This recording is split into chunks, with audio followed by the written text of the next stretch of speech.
പത്തരമാറ്റിൻ്റെ വരാനിരിക്കുന്ന ഒരു കിടിലൻ എപ്പിസോഡിലേക്ക് എല്ലാവർക്കും സ്വാഗതം. അങ്ങനെ നമ്മൾ അനന്തപുരി തറവാടിൽ ഇപ്പം ദേവയാനിയും ജാനകിയും ഇപ്പം രണ്ടായിട്ട് പാചകം തുടർന്നുകൊണ്ടിരിക്കുകയാണ്. ഇപ്പം നമ്മളെ ദേവയാനി ആണെങ്കിൽ എൻ്റെ മരുമോളെന്നും പറഞ്ഞിട്ട്, അതുപോലെ തന്നെ അതേ ഒരു സ്റ്റാൻഡിൽ തന്നെ അങ്ങനെ പോയിക്കൊണ്ടിരിക്കുന്നത് കേട്ടോ. അങ്ങനെ ഇപ്പം നമ്മൾ ദേവയാനി ആണെങ്കിൽ പാചകമൊക്കെ ചെയ്തിട്ട് നമ്മളെ നയനയ്ക്ക് കൊടുക്കുമ്പോൾ നയന പറയുന്നുണ്ട്, അമ്മേ നല്ല രസമുണ്ട്, നല്ല ടേസ്റ്റ് ഉണ്ടെന്നൊക്കെ പറയും കേട്ടോ. അപ്പോൾ ഇത് ആദർശ് ചോദ്യം ചെയ്യുന്ന സമയത്ത് നമ്മളെ ജാനകി പറയുന്നുണ്ട്, നിൻ്റെ അമ്മ തന്നെയാണ് ഇത് തുടർന്നത്, നിൻ്റെ അമ്മയ്ക്ക് എന്താ ഇത്ര മാറ്റമെന്നൊന്നും ഞങ്ങൾക്ക് അറിയാൻ വയ്യ, അതാ ഞങ്ങൾ ആലോചിക്കുന്നതെന്നൊക്കെ പറയുന്നുണ്ട് കേട്ടോ. അപ്പോൾ നമ്മളെ ദേവയാനി ആണെങ്കിൽ എങ്ങനെയെങ്കിലും നമ്മൾ അനാമികയെ അനന്തപുരി തറവാട്ടിൽ നിന്നും പുറത്താക്കാനുള്ള ശ്രമത്തിലാണ് എങ്ങനെയൊക്കെ കാണിച്ചുകൊണ്ടൊക്കെ ഇരിക്കുന്നത് കേട്ടോ. അങ്ങനെ നമ്മളെ ദേവയാനി ആണെങ്കിൽ നയനയ്ക്ക് ആഹാരമൊക്കെ വിളമ്പി കൊടുക്കുന്നുണ്ട്. അതുപോലെ തന്നെ ഇപ്പം നമ്മളെ നയന പറയുന്നുണ്ട്, അമ്മ ആഹാരം എല്ലാം കൊള്ളാൻ നല്ല ടേസ്റ്റ് ഉണ്ടെന്നൊക്കെ പറയുമ്പം ഇതേ സംഭവം തന്നെ ഏറ്റ് നമ്മളെ അനാമികയും നമ്മളെ ജാനകി എടുത്ത് പറയുന്നുണ്ട്, അമ്മേ ഫുഡൊക്കെ കൊള്ളാമെന്നൊക്കെ. അപ്പം നമ്മളെ ജാനകി പറയുന്നുണ്ട്, ആരൊക്കെ ഉണ്ടാക്കി തന്നില്ലെങ്കിലും എൻ്റെ മോൾക്ക് അമ്മയ്ക്ക് ആരോഗ്യമുള്ളിടത്തോളം കാലം അമ്മ എന്തായാലും മോൾക്ക് ഉണ്ടാക്കി തരുമെന്നൊക്കെ പറയുമ്പോഴത്തേക്കും മോൾ ആഗ്രഹം അമ്മ സാധിച്ചു തരുമെന്നൊക്കെ പറയുന്നുണ്ട് കേട്ടോ. അപ്പോഴത്തേക്ക് നമ്മൾ ദേവയാനി പറയുന്നുണ്ട്, അത് ശരിയാണ്, നീ സാധിച്ചു കൊടുക്ക്, അവസാനം അവൾ നിന്നെ തിരിഞ്ഞു കൊത്തുമ്പോൾ നീ അന്ന് പിന്നെ സങ്കടപ്പെട്ട് നീ ഇരിക്കരുതെന്നൊക്കെ പറയുവാണ്. അവർ തമ്മിലുള്ള സംസാരങ്ങളൊക്കെ കഴിഞ്ഞിട്ട് അവരങ്ങ് പോകുന്നുണ്ട് കേട്ടോ. അപ്പം നമ്മളെ നന്ദുവിനെ ആണെങ്കിൽ നയനെ വിളിച്ചിട്ട് ചോദിക്കുന്നുണ്ട്, മോളെ അനി അവിടെ കാണാൻ വന്നിരുന്നോ എന്ന് ചോദിക്കും. അപ്പോഴത്തേക്ക് നമ്മൾ നയന പറയുന്നുണ്ട്, മോളെ രാവിലെ അനി ഇവിടെ നിന്ന് ഇറങ്ങിപ്പോയതാണ്, ഇതുവരെയ്ക്കും വന്നിട്ടില്ല, അനിയെ കാണുന്നില്ല എന്നൊക്കെ പറയുമ്പം നമ്മളെ നന്ദു പറയുന്നുണ്ട്, ആ ചേച്ചി രാവിലെ ഇവിടെ വന്നിട്ടുണ്ടായിരുന്നു. അപ്പം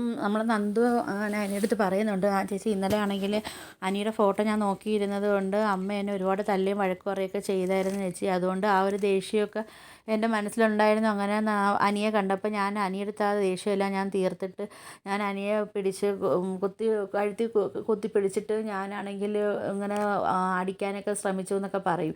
അപ്പോഴത്തേക്ക് നമ്മളെ നയന പറയുന്നുണ്ട്, മോളെ അങ്ങനെ വേണ്ടായിരുന്നു. അപ്പം നമ്മളെ നന്ദു പറയും, അതെങ്ങനെ ചേച്ചി, അമ്മ എന്നെ അത്രയ്ക്കും രീതിയിൽ എന്നെ വഴക്ക് പറയും തല്ലുകയൊക്കെ ചെയ്തായിരുന്നു, ആ ദേഷ്യം കൊണ്ടാണ് ഞാൻ അങ്ങനെ ചെയ്തതെന്നൊക്കെ പറയുക. അങ്ങനെ നന്ദുവിനാണെങ്കിൽ ഇത് കേൾക്കുമ്പോഴത്തേക്ക് ഭയങ്കര സങ്കടങ്ങളൊക്കെ വരുന്നുണ്ട് കേട്ടോ. അപ്പം നന്ദുവിൻ്റെ അടുത്ത് നമ്മൾ നയന പറയുന്നുണ്ട്, എന്തായാലും മോളെ നീ ഒന്ന് നിൻ്റെ പേടുപാട് ഉപയോഗിച്ചിട്ട് നീ ഒന്ന് തിരക്കാനൊക്കെ പറയുന്നുണ്ട് കേട്ടോ. തിരക്കിയിട്ട് നീ വിവരം പറയുന്നൊക്കെ പറയുമ്പോഴത്തേക്കും നമ്മൾ നന്ദു ആണെങ്കിൽ വിഷമിച്ചിരിക്കുക. എല്ലാം കൂടെ ഇന്നലെ നടന്ന സംഭവങ്ങളെല്ലാം ഓർത്തിട്ട് നന്ദുവിനാണെങ്കിൽ നല്ല സങ്കടവും ഉണ്ട്. അങ്ങനെ നന്ദു ആണെങ്കിൽ എല്ലാ പോലീസ് സ്റ്റേഷനിലും വിളിച്ച് പറയുന്നുണ്ട്, ഇതേ കണക്ക് അനിയെ തിരക്കാനൊക്കെ വേണ്ടി പറയുന്നുണ്ട് കേട്ടോ. നന്ദു ആണെങ്കിൽ അനിയെ അന്വേഷിച്ചിട്ട് ഇറങ്ങുമ്പം നന്ദുവിനാണെങ്കിൽ അനിയുടെ ഫോണിൽ വിളിച്ചിട്ട് ഫോണാണെങ്കിൽ കിട്ടുന്നതും ഇല്ല.